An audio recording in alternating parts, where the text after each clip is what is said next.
Good morning. तर पाठीमागच्या तासाला आपण कार्बन डायऑक्साईडचे फिजिकल आणि केमिकल प्रॉपर्टीज, त्याचप्रमाणे कार्बन डायऑक्साईडचे युजेस काय काय आहेत याचा अभ्यास केलेला आहे. तर आजच्या तासाला आपण पुढील पाठ रेग्युलर फायर एक्सटिंग्विशर म्हणजेच अग्निशामक यंत्र ह्याविषयी माहिती घेऊया. A fire extinguisher contains sodium bicarbonate powder. There is also dilute sulfuric acid placed in a glass capsule. The capsule breaks on pressing the knob. The sulfuric acid comes in contact with the sodium bicarbonate, and the two react chemically to release carbon dioxide which comes out. तर आता इथं ही जी diagram दिलेली आहे आपल्याला, तर fire एक्सटिंग्विशरची diagram आहे आणि इथं त्याचा अंतर्भाग आतमध्ये त्याची रचना कशी आहे इथं आपल्याला सांगितलेलं आहे. तर ह्या आतमध्ये जी रचना दिली आहे त्याप्रमाणे हे फायर एक्सटिंग्विशरमध्ये काय असतं ते आपल्याला सांगितलंय की ह्या अग्निशमन यंत्रामध्ये सोडियम बायकार्बोनेटची भुकटी असते. पावडर ऑफ सोडियम बायकार्बोनेटची भुकटी असते. एका काचेच्या कुपीमध्ये विरल सल्फ्युरिक आम्ल असतं. हे सल्फ्युरिक ॲसिड आहे. तर ही जी आहे ती एक प्रकारे काय आहे, काचेची कुपी आहे. ही काय आहे, ग्लास कॅप्सूल म्हणजे काचेची कुपी आहे, त्याच्यामध्ये हे सल्फ्युरिक ॲसिड आहे. त्यानंतर यंत्राची कळ दाबल्यावर कुपी फुटून त्यातलं हे जे सल्फ्युरिक आम्ल आहे ते कशावर पडतं, ह्या सोडियम बायकार्बोनेटवर पडतं आणि मग ह्या सल्फ्युरिक ॲसिडची आणि सोडियम बायकार्बोनेटची रिॲक्शन होते आणि ती अभिक्रिया होऊन त्यातून कार्बन डायऑक्साईड मुक्त होतो आणि तो ह्या नॉबमधून काय होतं, बाहेर पडतो. म्हणजे ही कुपी हे जे आहे हे आपण दाबलं तर हे दाबल्यामुळं ही कुपी जी आहे कॅप्सूल ती काय होते, फुटते. ह्या कॅप्सूलमध्ये असलेलं हे सल्फ्युरिक ॲसिड कुठे सांडतं किंवा कशावर पडतं, तर ह्या सोडियम बायकार्बोनेटची पावडर जी आहे त्याच्यावर हे काय सल्फ्युरिक ॲसिड पडतं आणि मग ह्या सोडियम बायकार्बोनेट आणि सल्फ्युरिक ॲसिडची अभिक्रिया होते आणि त्यातून कार्बन डायऑक्साईड वायू मुक्त होतो आणि तो काय होतो, बाहेर पडतो. Carbon dioxide based fire extinguishers do not cause corrosion and are non-conductor of electricity. Therefore, these are used when electrical and electronic equipment catches fire. तरी कार्बन डायऑक्साईडची अग्निशामके ही क्षरण न होणारी आणि वीज प्रवाह प्रतिबंधक असतात आणि त्यामुळे विद्युत उपकरणे व यंत्रांना लागलेल्या आगीत ही अग्निशामके वापरली जातात. कारण ती कशी आहेत, वीज प्रवाह प्रतिबंधक, त्यातनं वीज प्रवाह जाऊ शकत नाही आणि त्याचं क्षरणही होत नाही आणि म्हणून जरी विद्युत उपकरणांना किंवा विद्युत यंत्रांना आग लागली तरी हे फायर एक्सटिंग्विशर तिथं वापरता येते. Carbon dioxide based fire extinguishers are used to extinguish small scale fire. तर ही कार्बन डायऑक्साईडची अग्निशमके जी आहे ती लहान प्रमाणात लागलेली आग एक्सटिंग्विश करण्यासाठी म्हणजे विझवण्यासाठी होतो. It is beyond their capacity to extinguish a big fire. तर ह्या छोट्या यंत्रामध्ये मोठ्या प्रमाणात लागलेली जी आग आहे किंवा मोठ्या प्रमाणात लागलेली आग विझवण्यासाठी हे कसं नाहीये, कॅपेबल नाहीये किंवा ते त्यांच्या आटोक्याबाहेरचं आहे. In modern fire extinguishers, liquid and solid carbon dioxide is filled under pressure. On reducing the pressure, it becomes gaseous and comes out forcefully through the horn-like house pipe. तर आता अशा वेळी कार्बन डायऑक्साईड अग्निशामके पुरेशी पडत नाहीत आणि त्यामुळे आधुनिक जी अग्निशामक यंत्र आहे त्याच्यामध्ये द्रवरूप आणि स्थायीरूप कार्बन डायऑक्साईड हा प्रचंड दाबाखाली भरलेला असतो आणि जर त्याच्यावरचा दाब कमी केला तर तो वायुरूप होतो आणि मोठ्या जोराने तो करण्यासारख्या नळीतून बाहेर पडतो. ह्याचं आपल्याला केमिकल रिॲक्शन दिलेले NaHCO3 sodium bicarbonate, H2SO4 sulphuric acid, Na2SO4 plus H2O plus carbon dioxide. म्हणजे कार्बन डायऑक्साईड वायू मुक्त होतं, याच्यामध्ये पाणी तयार होतं आणि Na2SO4 सोडियम सल्फेट हे काय होतं ह्याच्यामध्ये तयार होईल. तर केमिकल रिॲक्शन झाल्यानंतर नाव a day many types of fire extinguishers are used collect more information about the way carbon dioxide is used in them to extinguish a fire. म्हणजे सध्या वेगवेगळ्या प्रकारची अग्निशमन यंत्रे वापरली जातात. त्यांचा वापर करून कार्बन डायऑक्साईडमुळे अग्निशमन कसे होते याविषयी अधिक माहिती घ्या. तर आता आपल्याला ह्याचं एवढेच करायचे, डायग्राम काढायची आहे दोन्हीची. त्याच्यामध्ये प्रत्येक पार्टला योग्य अशी नावं द्यायची आणि रेग्युलर फायर एक्सटिंग्विशर ह्याच्यावरचा जर क्वेश्चन आला तर त्याची माहिती आणि डायग्राम तिथं आपल्याला काढावी लागणार आहे. त्यानंतर आपल्याला पाहायचे मिथेन. मिथेन हा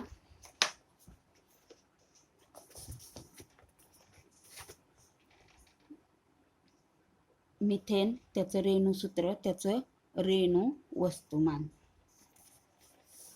तर इथेन, मिथेन, प्रोपेन हे सगळे काय आहेत? अल्केन्स आहेत. त्याचप्रमाणे तो हायड्रोकार्बन आहे. तर आता मिथेन त्याचा मॉलिक्युलर फॉर्म्युला म्हणजे रेणूसूत्र काय आहे? CH4. आपण पाठीमागे बघितले, कार्बन 4 हायड्रोजन ॲटमशी काय करतो? शेअरिंग करतो आणि CH4 म्हणजे मिथेन तयार होतो. त्याचं मॉलिक्युलर मास आहे 16. तर ऑकरन्स मिथेन कुठे सापडतोय ते आपण बघूया. Methane occurs in natural gas to the extent of 80%, 87%. नैसर्गिक वायूमध्ये हा मिथेन जवळजवळ 87% आढळतो. त्यानंतर decomposition of organic matter in the absence of air produces methane.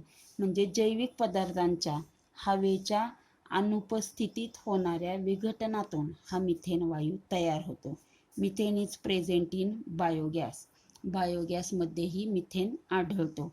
Methane is found in coal mines. कोळशाच्या खाणींमध्ये सुद्धा मिथेन आढळतो.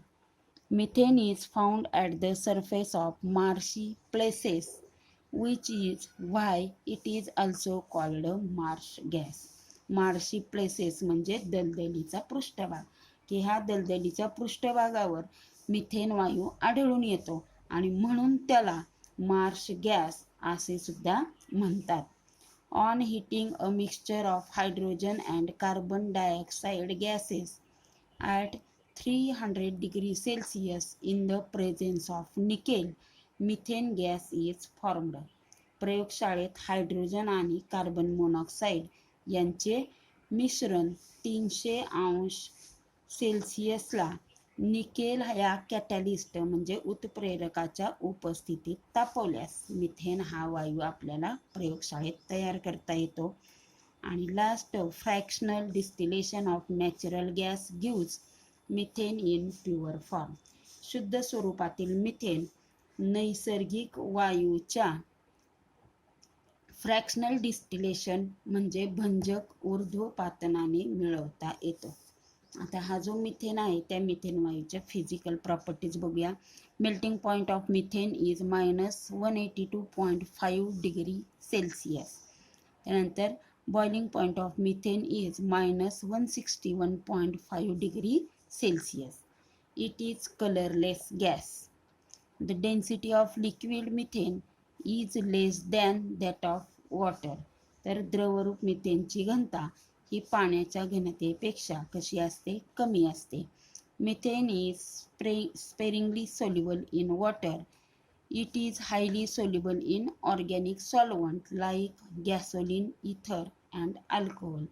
तर पाण्यामध्ये हा जो मिथेन आहे तो अतिशय कमी प्रमाणात विरघळतो किंवा द्रावणीय आहे. तर गॅसोलिन, इथर आणि अल्कोहोल यासारख्या सेंद्रिय द्रावकांमध्ये तो कसा आहे? तर द्रावणीय आहे किंवा त्यांच्यामध्ये तो विरघळतो. Methane is in gaseous state at room temperature. कक्ष तापमानाला मिथेन हा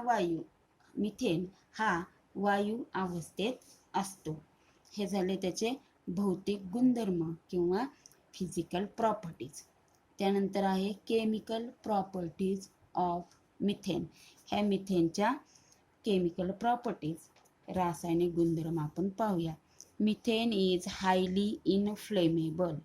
तर मिथेन हा कसा आहे तर अतिशय ज्वालाग्रही आहे. Methane is highly inflammable.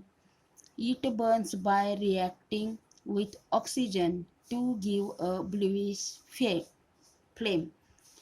In this reaction, 213 kilocalorie per mole of heat is given out. Methane burns completely. Methane कसा आहे इनफ्लेमेबल, हायली इनफ्लेमेबल म्हणजे अतिशय ज्वालाग्रही आहे. ऑक्सिजन बरोबर त्याची अभिक्रिया होताना तो ब्लूइश फ्लेमने म्हणजे निळसर ज्योतीने जळतो आणि या अभिक्रियेतून 213 किलो कॅलरी पर मोल एवढी उष्णता बाहेर टाकली जाते आणि मिथेन बर्न्स कम्प्लिटली आणि मिथेन हा वायू पूर्णपणे काय होतो जळतो. याची केमिकल रिॲक्शन आहे CH4 methane O2 oxygen. Methane plus oxygen, carbon dioxide, पाणी आणि उष्णता. कार्बन डायऑक्साईड त्यातनं मुक्त होतो, पाणी तयार होतं आणि त्याच्यापासून आपल्याला उष्णता मिळते. नेक्स्ट आहे क्लोरिनेशन. तर methane and chlorine gas react with each other. Chlorination म्हणजे काय, कुठल्याही जो आपण कंपाऊंड घेतला असेल त्याची क्लोरीन बरोबर अभिक्रिया.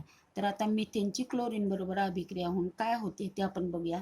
Methane and chlorine gas reacts with each other at the temperature of 250 degree Celsius to 400 degree Celsius in presence of ultraviolet lights and form mainly methyl chloride. म्हणजेच अल्ट्राव्हायोलेट लाईट म्हणजे अतिनील किरणांच्या उपस्थितीत 250 अंश सेल्सिअस ते 400 अंश सेल्सिअस तापमानाला methane आणि क्लोरीन वायू यांच्यामध्ये अभिक्रिया होऊन प्रामुख्याने मिथिल क्लोराईड व हायड्रोजन क्लोराईड तयार होतात.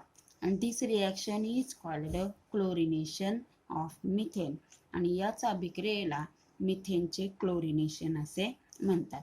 मग methane plus chlorine CH4 plus Cl2 light म्हणजे सूर्यप्रकाशामध्ये काय तयार होतं, काय काय सांगितले आपल्याला. मिथिल क्लोराईड तर CH3Cl म्हणजे मिथिल क्लोराईड आणि HCl हायड्रोजन क्लोराईड तयार होतात. त्याचप्रमाणे आपण मिथेनचा ऑकरन्स, मिथेन कुठे आढळतो, मिथेनच्या फिजिकल प्रॉपर्टीज, मिथेनच्या केमिकल प्रॉपर्टीज पाहिलेल्या आहे. आता आपण पाहतोय त्याचे युजेस, मिथेनचे उपयोग. Methane in the form of natural gas is used in industries such as fabric mills, paper mills, food processing industry, petrol purification. म्हणजेच नैसर्गिक वायू स्वरूपातील मिथेनचा उपयोग फॅब्रिक मिल्स, वस्त्रोद्योगामध्ये, कागद निर्मितीमध्ये, अन्न प्रक्रिया उद्योग जे आहेत त्याच्यामध्ये, तसेच पेट्रोल प्युरिफिकेशन म्हणजे पेट्रोलच्या शुद्धीकरणामध्ये करतात. Being the smallest hydrocarbon, the proportion of carbon dioxide released in the combustion of methane is small and therefore it is used a domestic fuel. तर आता आपण सांगितल्यावरती की मिथेन हा काय आहे तर हायड्रोकार्बन आहे, परंतु तो सर्वात लहान लांबीचा हायड्रोकार्बन असल्यामुळे त्या मिथेनच्या ज्वलनातून जो कार्बन डायऑक्साईड बाहेर पडतो त्या कार्बन डायऑक्साईडचे प्रमाण खूप कमी असते आणि म्हणून मिथेन हा घरगुती इंधन म्हणून वापरतात. And third, methane is used for production of organic compounds such as ethanol, methyl chloride, methylene chloride and acetylene. तर ethanol, methyl chloride, methylene chloride तसेच अमोनिया आणि ॲसिटिलीन या कार्बनी संयुगांच्या निर्मितीसाठी सुद्धा मिथेनचा वापर करतात. तर अशा पद्धतीनं मिथेनची माहिती आपण घेतलेली आहे. मिथेन, त्याचा occurrence, physical property, chemical property आणि युजेस. तर आता लास्टला ह्या पाठाचा आपला शेवटचा टॉपिक आपण पाहूया. तर हा शेवटचा टॉपिक आहे बायोगॅस प्लांट. हा शेवटचा टॉपिक आहे बायोगॅस प्लांट. तर आता बायोगॅस प्लांट की आपण त्याला साधारण म्हणतो की गोबर गॅस, की शेतामध्ये बऱ्याच जणांच्या शेतामध्ये वगैरे हा बायोगॅस प्लांट असतो, गोबर गॅस असतो. त्याच्यासाठी टाकी आपण जमिनीमध्ये जी घालतो त्याची त्या टाकीचा आकार किंवा त्याची रचना कशा प्रकारची असते, तो बायोगॅस प्लांट कसा असतो, त्याची रचना कशी, तर आणि तो बायोगॅस तयार कसा होतो हे आपण ह्या टॉपिकमध्ये बघणार आहोत. तर biogas plant, animal dung, dry leaves, wet garbage get decomposed by anaerobic microbes in a biogas plant. This produces methane gas, also called biogas. म्हणजे हे बायोगॅस संयंत्रामध्ये जनावरांचे शेण, पालापाचोळा, ओला कचरा यांचे विनॉक्सी जीवाणूंमार्फत काय होते, विघटन होते आणि त्यापासून मिथेन वायू तयार होतो आणि यालाच आपण काय म्हणतो, बायोगॅस असे म्हणतो. Biogas is a very cheap fuel option which meets the demand for cooking gas. तर बायोगॅस हा स्वयंपाकाच्या इंधनाची मागणी भागवणारा अतिशय स्वस्त असा इंधनाचा पर्याय आहे. It is also used for production of electricity. वीज निर्मितीसाठी सुद्धा बायोगॅस संयंत्र वापरले जाते. Biogas contains about 55% to 60% methane and the rest is carbon dioxide. तर बायोगॅसमध्ये सुमारे 55 ते 60% मिथेन असतो आणि उर्वरित भाग हा कार्बन डायऑक्साईडचा असतो. Biogas is a fuel which is convenient to use, and in addition to this, a very good manure is also produced by a side product of the process. हे जो तयार झालेला बायोगॅस आहे तो वापरासाठी अतिशय सोयीचा इंधन आहे. तर शिवाय हा गॅस तयार होताना त्यामध्ये उत्तम प्रकारचे खत सुद्धा तयार होते. तर ही डायग्राम सर्वांनी काढायची आणि बायोगॅसची माहिती. तर आता बायोगॅसची माहिती आपण थोडक्यात लक्षात ठेवायची आहे. बायोगॅस तयार करताना त्यामध्ये आपण काय काय टाकतो, तर जनावरांचे शेण, पालापाचोळा, ओला कचरा हे टाकले असताना त्यामध्ये विनाक्षी जीवाणूमार्फत त्यांचं विघटन होऊन मिथेन वायू तयार होतो आणि त्यालाच आपण बायोगॅस असे म्हणतो. हा बायोगॅस स्वस्त आहे. त्यानंतर बायोगॅस वीज निर्मितीसाठी सुद्धा वापरला जातो. या बायोगॅसमध्ये 55 ते 60% मिथेन आहे, तर उरलेला भाग हा कार्बन डायऑक्साईडचा असतो आणि हे बायोगॅस वापरण्यासाठी अतिशय सोयीचे इंधन आहे. आणि बायोगॅस तयार होत असताना त्यात साईड प्रोडक्ट म्हणून एक प्रकारचं उत्तम खत सुद्धा तयार होतं. तर बायोगॅस प्रोडक्शन प्रोसेस, तर बायोगॅस निर्मितीची प्रक्रिया की कसा हा तयार होतो. Production of biogas is an anaerobic process. It takes place in 2 stages. तर बायोगॅस निर्मिती प्रक्रिया ही जी आहे ती अनएरोबिक म्हणजे विनॉक्सी प्रकारची असते. ती 2 टप्प्यामध्ये घडून येतं. विनॉक्सी म्हणजे काय, तर ऑक्सिजन शिवाय. तर आपण बघतोय हे बायोगॅस संयंत्र जे आहे ते कसं असतं, पॅक असतं. तर अनॅरोबिक म्हणजे विनॉक्सी प्रकारची ही प्रक्रिया आहे आणि त्याच्यामध्ये 2 टप्पे आहेत. त्यातला पहिला टप्पा आहे प्रोडक्शन ऑफ ॲसिड्स की आम्लाची निर्मिती. The microbes acts on the biodegradable complex organic compound and produce organic acids. तर ह्या पहिल्या स्टेपमध्ये कचऱ्यातील जैवविघटन योग्य जटिल सेंद्रिय संयुगावर जीवाणू काय करते, तर अभिक्रिया करतात आणि सेंद्रिय आम्ल तयार करतात. ह्याच्यामध्ये जे बायोडिग्रेडेबल कॉम्प्लेक्स आहेत म्हणजे जैवविघटन योग्य जटिल सेंद्रिय संयुग आहेत त्याच्यावर मायक्रोब्स म्हणजेच जीवाणू काय करतात, अभिक्रिया करतात अँड प्रोड्यूस ऑर्गॅनिक ॲसिड आणि सेंद्रिय आम्लाची निर्मिती करतात. आणि दुसऱ्या स्टेपमध्ये मिथेन गॅस प्रोडक्शन, मिथेन वायूची निर्मिती होते. ती कशी होते, तर the methanogenic bacteria act on the organic acids to produce methane gas. ह्या पहिल्या स्टेपमध्ये तयार झालेले जे ऑर्गॅनिक ॲसिड आहे त्या ऑर्गॅनिक ॲसिड बरोबर मिथॅनोजेनिक जीवाणू काय करतात, अभिक्रिया करतात आणि ह्या मिथॅनोजेनिक जीवाणू सेंद्रिय आम्लावर म्हणजेच ऑर्गॅनिक ॲसिडवर अभिक्रिया करतात आणि त्यापासून मिथेन गॅस तयार होतो. त्याचा फॉर्म्युला किंवा अभिक्रिया आहे CH3COOH CH4 मिथेन आणि कार्बन डायऑक्साईड. तर हे काय आहे, मिथॅनोजेनिक ॲसिड म्हणजे COOH. तर हे काय आहे, अल्कोहोलिक ॲसिड आहे.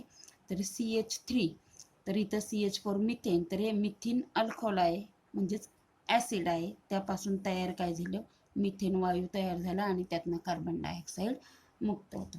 तर अशा प्रकारे ह्या बायोगॅस संयंत्राची रचना आहे. तर ती रचना, त्याचं प्रोडक्शनच्या स्टेप्स आणि डायग्राम व्यवस्थित लक्षात ठेवायचे. तर अशा पद्धतीनं आपला हा चॅप्टर पूर्ण झालेला आहे. तर त्यानंतर तुम्ही काय करायचं, तर ह्या चॅप्टरचा जो स्वाध्याय आहे एक्झरसाइज पूर्ण लिहून काढायची आणि पुढच्या तासाला आपण नवीन चॅप्टर चालू करणार आहे. तोपर्यंत तुम्ही हा चॅप्टर कंप्लीट करून ठेवायचा आहे.